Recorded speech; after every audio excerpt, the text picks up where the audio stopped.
Hi everybody, and welcome back to FANG Friday. This is Ross Healy, the Chairman of Strategic Analysis Corporation and a Senior Portfolio Manager at McNichol & Associates Asset Management. Well, this has been some week. Everybody still with us, I hope? Talk about black swans, eh? Well, anyway, let's see what carnage has been wreaked and where we think things might be going from here. But to start off, I'm going to observe that there are 5 stocks: Apple, Amazon, Alphabet, Facebook, and Microsoft, that now make up 18% of the weighting of the Standard & Poor's 500. So, I got thinking that our FANG Friday webcast may actually serve an alternate purpose for you, in that it may be worth your while following the proceedings closely as an indicator of market problems. Now, of the 5, due to the COVID-induced market sell-off, 4 have broken down from SVA structural support. This week, they are Apple, Facebook, Alphabet, and Amazon. Although, as I said last week, that last one may be a little bit more problematic, as that it may never have broken out in the first place. But we'll be waiting for their latest balance sheet to see. The lone monster cap holdout from an actual breakdown was Microsoft, although it did not exactly have a painless week, did it? It is, however, in a poor day today, it is up, even if just a little bit. Netflix has held up beautifully, and it should. I mean, if everybody's going to stay home, they'll watch TV. And NVIDIA, which, by the way, itself had a fair tumble, but maybe has found its footing as even more folks are going to stay home and perhaps play video games or mine bitcoins. Anyway, let's take a look at the FANG stocks and see what happened. So the first one I'm going to look at is Amazon, and here you can see. Remember, that was that long platform, and then it looked as if it might have broken out. But as I said, I really see that balance sheet. It's getting so old now. I really want something more up to date, because perhaps the stock actually didn't break out. It just ran to the break point and set back. But anyway, we'll know that fairly soon. Facebook, well, Facebook had been holding on, well, actually somewhat on either side of its mid-super growth price. That is 5.5 times book value. But last week it just said to heck with it and has let go.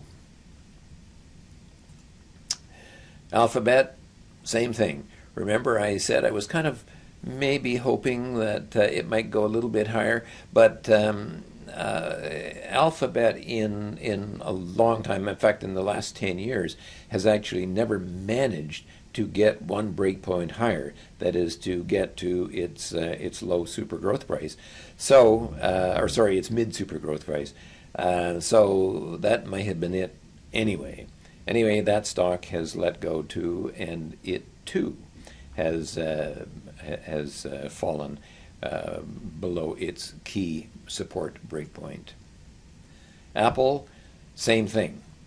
Now, Apple is maybe a kind of a special case in point, because Apple, in all of the history that we have of the company going back actually 35 years, had never ever been above its HB2 price. That's 12 times book value. So when it got there, and remember, it got there not because it actually broke through the HB2 price, but it's because stock buybacks actually knocked the balance sheet down, the book value down enough so that it made what we call an inadvertent state transition. In other words, the stock never meant to be there. Well, sometimes when that happens, what we have found historically is that the stock actually can't wait to get back on side. And didn't take Apple very long to do precisely that. So here, by the way, is the very long-term view of the company, and there's the old high at about its HB2. So here is Apple way up in the stratosphere and way above its own fair market value, a place that it may well feel uncomfortable being.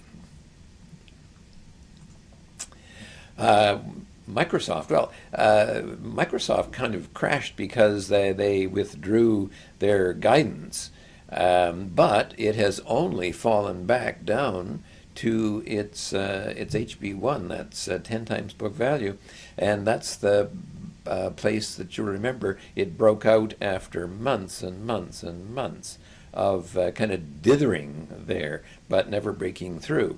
Today, the stock actually is up a little bit, so I'm going to be really interested in seeing if this level can hold. If not, by the way, I would be nervous that the next step down could be, if not a Lulu, but it could be unpleasant.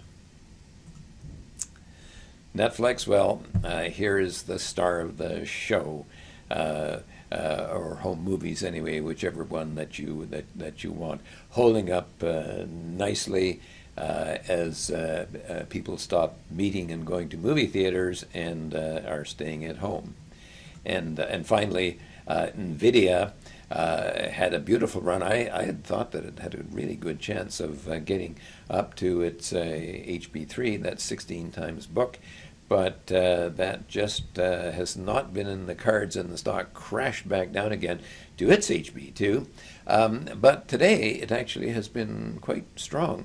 So investors may be looking at both of those companies, Netflix and NVIDIA, as perhaps being the counter trend stocks of the stratosphere.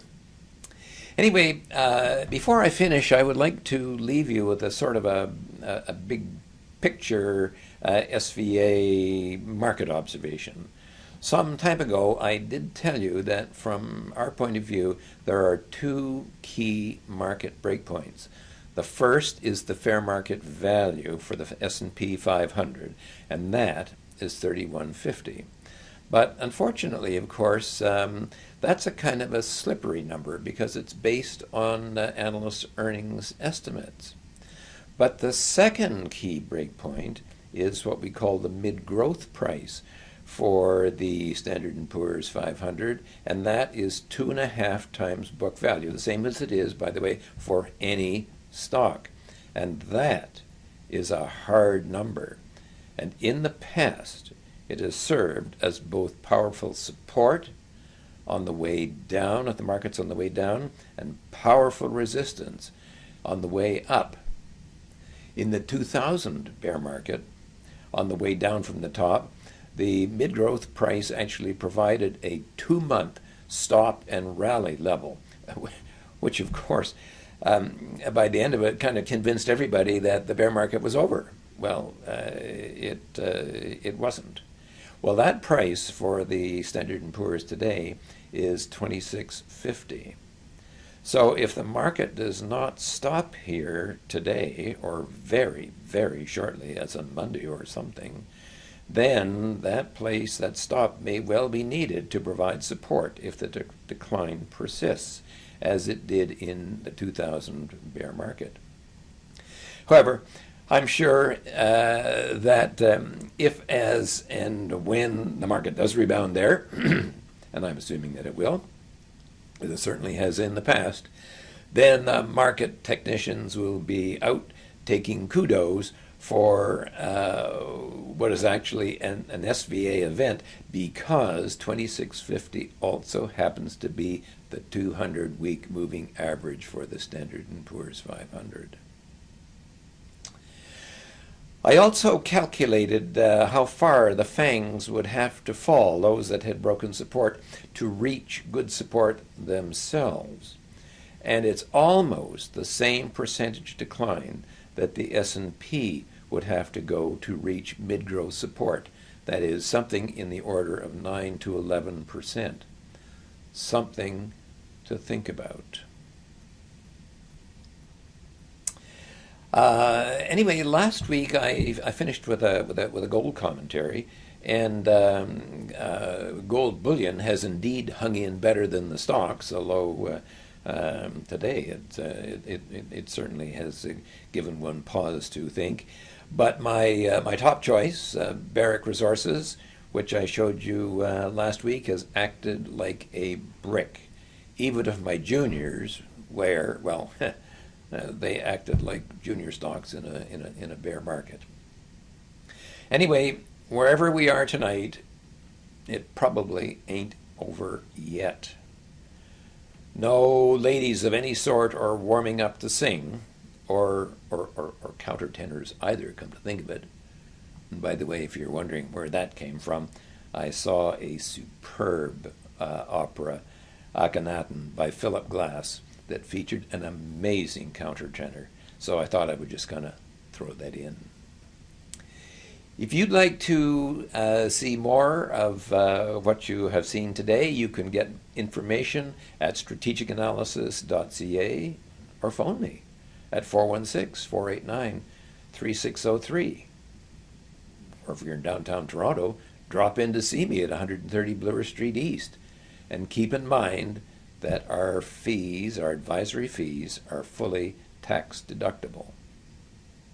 Anyway, for now, this has been Ross Healy, the chairman of Strategic Analysis Corporation and the senior portfolio manager at McNichol & Associates Asset Management, reminding you that nothing, including investing, is difficult if you have the right tools. See you next week.